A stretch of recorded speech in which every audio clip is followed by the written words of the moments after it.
The clever exploration ship, Astral Seeker, glided quietly through the Taurus Nebula, its crystal hull catching and bending the distant starlight. Commander Telk stood on the observation platform, arms folded in thought, gazing at the swirling cosmic clouds that blurred their view of what might lie ahead. Sensors the mission had been in a remarkable. So far charting the nebula's volatile regions and cataloging, potently, habitable worlds for the Caver Expansion Initiative, Commander Colt. Science officer friend from Thenalizes stationed his voice. It's vibrating with unusual excitement. I'm detecting anonymous energy readings from the third moon. Of the gas giant in Sector 7, Telek's bioluminescent patches flickered with interest specify anomalous. Then their readings suggest artificial power generation.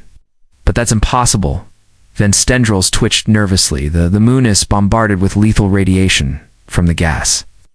Giant no-known species could survive there without shielding beyond or current. Technological Cabalitis Perps, its automated equipment and abandoned research station, suggested Novation Officer Mara, her scaled skin listening under the ship's ambient lighting.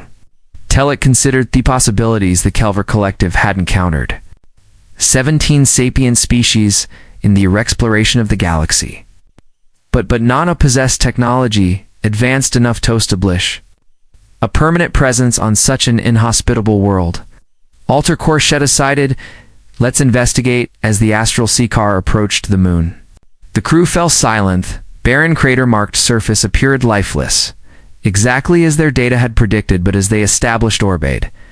Sensors revealed something Gastrendi, Commander. There's an artificial structure beneath the surface, Steven reported.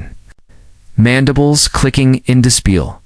An entire settlement, approximately 2 kilometers in diameter. Detect to be some kind of energy feed that's neutralizing the radiation. Visual confirmation. Telek ordered the main display activated, showing thermal imagery of the moons. Surface beneath several meters of regale lay an mystical pattern of corridors chambers. In what appeared to be U.S. central power source, the architecture even hesitated. It appears to be human. A collective murmur rippled through Thebridge. Humans were one of the newest spacefaring species in the Galaxiosaurusful, certainly but technologically inferior to the Carrienmos. Respects finding them here in Thai's impossible location defied explanation or lies. Communication, Telek ordered, her voice steady. Despite her growing curiosity after several attempts, the communication officer finally report where receiving a response. Commander The display flickered, revealing a humanifemale with dark skin and eyes that reflected determination and caution. In equal measure, this is Dr. Maya Patel of New Horizon Colony, she said, her voice remarkably calm. You found us, Erlerthen? We anticipated, but I suppose it wasn't evadable. Telk stepped forward. I am Commander, I see, of the Calorie Exploration Vessel, Astral Seeker. Your presence on this moon was unexpected. Our data indicates this environment should be lethal to humans. Dr. Pudel smiled slightly. And yet here we are. I invite Ho to send a small delegation to our facility. I believe we have much to discuss. 6 hours later, Telek led a team of 5 through the human colonist Sarlacc. The interior was a marvel of engineering, a self-contained ecosystem with apronic gardens, residential courtesan research facilities, all powered by a technology that hummed with unfamiliar energy. Dr. Patel greeted them, personally Alansed, a gray-haired human male who introduced himself as Director Chen. Welcome to New Horizon, Dr. Pel Sadir, the first non-human visitor Swev had in 15 years. 15 years Van couldn't contain his surprise. This colony has existed for 15 years without a detection director. Chen nodded. That was precisely the point. Isolation and secrecy were necessary conditions for our work. Telek's bioluminescent, a cheesepulsed, with barely contained curiosity at work, requires such extreme measures. Erector, and how have you overcome the radiation that should make this moon inimitable? The humans exchanged glances before Dr. P gestured toward a circular door. Perhaps it's better if we show you. They were led into a vast chamber dominated by a spherical device suspended in a containment field. The sphere pulsed with a bluish light that seemed to bend the very space around. Ithis is the quantum displacement engine, Airpaddle explained, pride evident in her voice. the culmination of decades. Off theoretical work and practical application, it's creating a localized bell of altered space-time. Ven whispered his scientific training, immediately recognizing the implication. Sure. Not just shielding from theradiation, you're changing how fundamental forces interact with this facility. Director Chen smiled grimly precisely, and that's just the beginning of what the Q'd can do as they turret facility. The humans gradually evolved. The truth, New Horizon wasn't merely a scientific outpost, it was a refuge established in secret after humanity discovered something terrible lurking in the depths of space. We call them the Void Collective. Dr. Padley explained as they gathered in a conference room. We first encountered them 20 years ago, when one of our deep space probes disappeared near the galactic rim. The probe's final transmission showed entities that defy conventional understanding. Beings composed of dark matter that consume normal matter to expand their territory. We've never detected such entities. Telk said, her tone skeptical. You wouldn't they've? Director Chen replied, they exist partially outside our normal Spacetomathire, virtually undetectable until they've already begun to consume a system. Dr. Patel activated a holograph Q display showing the progressive adiprion of several star systems. Void Collective has been steadily advancing toward the populated regions of the galaxy. Conventional weapons and defenses are useless against them. If this threat is real, Telk said carefully, haven't you shared this information with other spacefaring species? The Kaleri Collective has technologies that might retry. Director Chen interrupted, his expression hardening. 20 years ago, we approached the Galactic Council with our evidence. We were dismissed as paranoid workcomers trying to gain attention and influence beyond our standing, and so we took matters into our own hands. Dr. Petal continued, we established New Horizon in secret, away from prying eyes, to develop the only technology that might save Usul, the quantum displacement engine. Ven studied the data scrolling across Histavus. This technology, it's far beyond anything in our theoretical modelcio, harnessed zero-point energy and manipulated quantum fields at a macroscopic level. Necessity is themeholder of invention, Dr. Podell said with a humorless smile, facing extinction. Tensto accelerate scientific advancement, as Tor concluded. Telk found herself saying an unprecedented dilemma. Kelver Protocol demanded that she report this discovery to the collective immediatelian, unauthorized human colony using experimental technology of this magnitude represented a potential threat to galactic stability, yet something about the humans' desperate ingenuity resonated with her. If their claims of Booth Void Collective were true, Thesacrit colony might represent the galaxy's best hope for survival. Her deliberation was cut short by an urgent communication from the Astral Seeker Commander. The voice of her first officer crackled. Through her communicator, we've detected 3 vessels entering the system. They're not responding to hail sand or on a direct course for the moon. Director Chin's face drained of color. The Thundus, the Alliance, who has found you. Telk demanded her bioluminescent touch. Flashing with alarm, the Herald's Dr. Paddle replied. Already moving toward a controlled terminal, they serve the Void Collective being from worlds already consumed, who now seek out new targets for their masters. The facility's alarms activate, bathing the corridors in pulsing red light as humans rush to battle stations with practice deficiency. Your vessel is in danger, Director Chen told Telk. The Heralds will destroy anything that might reveal their presence to the wider galaxy. Telk made a swift decision. Officer Ven, return to the ship, immediately take our findings, and initiate Emergency Protocol 7. If we didn't make contact within 6 hours, return to KVR space with this information after. Ven departed. Tel turned to the humans. My crew will assist in your defense. Now tell me what we're facing. Tactical display showed 3 sleek vessels approaching their design. It's unlike any known species as they watched the ships deployed smaller craft that began descending toward the moon's surface. The Heralds were once like us, Dr. Padl explained grimly, but exposure to the Void Collective has changed them physically and mentally. They're no longer fully organic, no longer fully incarnate in our reality.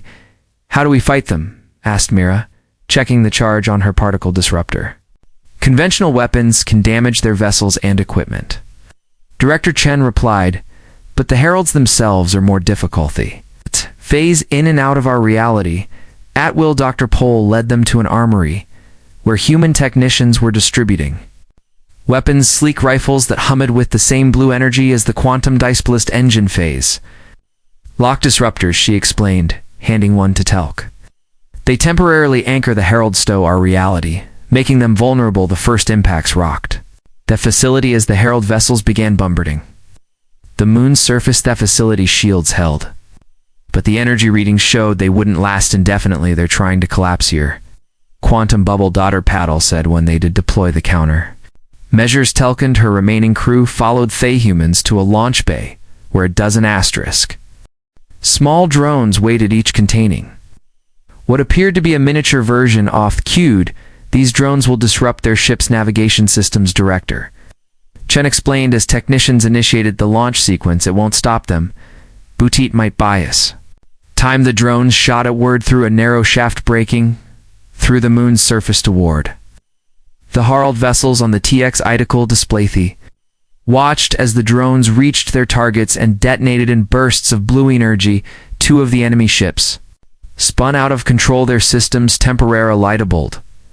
But the third ship had already deployed landing craft, and the facilitizers detected multiple breaches along outer perimeter. Their inside Paddle announced, "We need to protect these antral chamber." Telek had fought in skirmishes before, but nothing prepared her for the heralds. They move with a natural speed, their forms flickering between solid matter and translucent shadows. Their bodies were vaguely humanoid but distorted with too many joints and skin that seemed to absorb light rather than reflected. The phase lock disruptors proved effective, but the heralds were numerous, and determined Edelk found herself fighting alongside humans who displayed remarkable courage and tactical skill. Together they established a defensive perimeter around the central chamber, housing the main.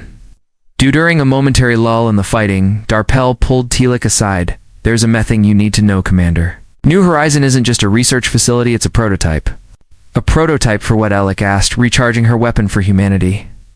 "Salvation. The quantum displaced engine isn't just a shield, it's a transportation system. We've established 17 colonies like the Sony throughout the galaxy, all hidden, all developing. Different aspects of the technology understanding dawned on Telasiar, preparing for evacuation." Dr. Patil nodded. "Not just humans, we intend to savvy as many species as possible.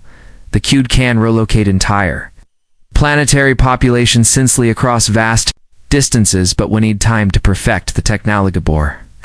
Telek could respond. A massive explosion shook the facility. The tactical display showed that one of the herald vessels had crashed directly into the moon's surface, creating a break larger than any of their defenses could handle. "They're making a final push, Director Chen announced. All personnel to emergency positions the next hour." Wash's heralds poured through the breach, overwhelming several defensive positions. Telek lost to more of her crew. Willethi humans suffered mounting casualties, were gradually forced back to the central chamber, where Dr. Petal and a team of NGAs worked frantically at QD's controls. "Whatever you're planning, do it quickly," Telk shouted. "Ass fired." "At another wave of attackers, Selmost," their Dr. Paddle replied, Herfingers flying across the interface. "The calibration has to be precise, or we risk steering a hole." In space-time, Director Chen appeared at Telek's side, blood streaming from a wound in his forehead. "We can't hold the Mucklinger." "You don't have to," Dr. Tel announced. "It's ready." The Qd began topples with increasing intensity, the blue lights spreading outward to encompass the entire chamber. The heralds shrieked an otherworldly sound that pierced Dex's mind as they tried to retreat from the expanding field of energy. "It's happening," Telek demanded. Watch asked. Heralds caught in the field began to disintegrate. "We're creating a quantum barrier," Dr. Paddle explained, her voice strained with concentration. "It's forcing everything within its radius to exist solely in our reality. The heralds can't serve if being fully anchored to normal space-time." The barrier expanded beyond the facility, enveloping the entire Moonin. The tactical displays they watched as remaining herald vessels attempted to flee, only to be caught in the quantum wave and torn apart as the immediate danger passed. Dr. Patel collapsed from Exhausen, caught by Director Chen. The remaining humans in Calorie looked at each other with newfound respect born from shared combat. "You've seen what we're up against," Director Chen said to Telk once they had moved the wounded Tooth Medical Bay, "and you've seen what we're capable of. The question is, what will you tell your people?" Telk considered outer options.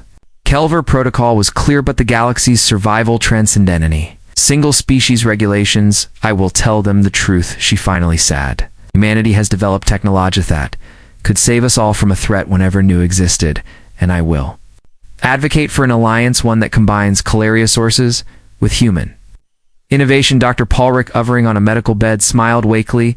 "That's all we ever wanted, a chance to work together." 3 weeks later, a delegation from the Calorie Collective area of New Horizon, they brought with them representatives from 5 other major spacefaring species, all initially skeptical, all ultimately convinced by the evidence. Telk hajathered as the delegates toured the facility, marveling at human ingenuity. Stood with Dr. Tell on the observation deck, watching Theob's destruction began on a new, larger quantum displacement engine, one built with the combined knowledge of multiple species. "You know," Telik said thoughtfully, her luminescent patches glowing softly, "in all our years of exploration, the Calorie have prided ourselves on our technological superiority. It's humbling to discover that the youngest spacefaring race might be the one to save Uzel." Dr. Paddle smiled. "That's the thing about being underestimated.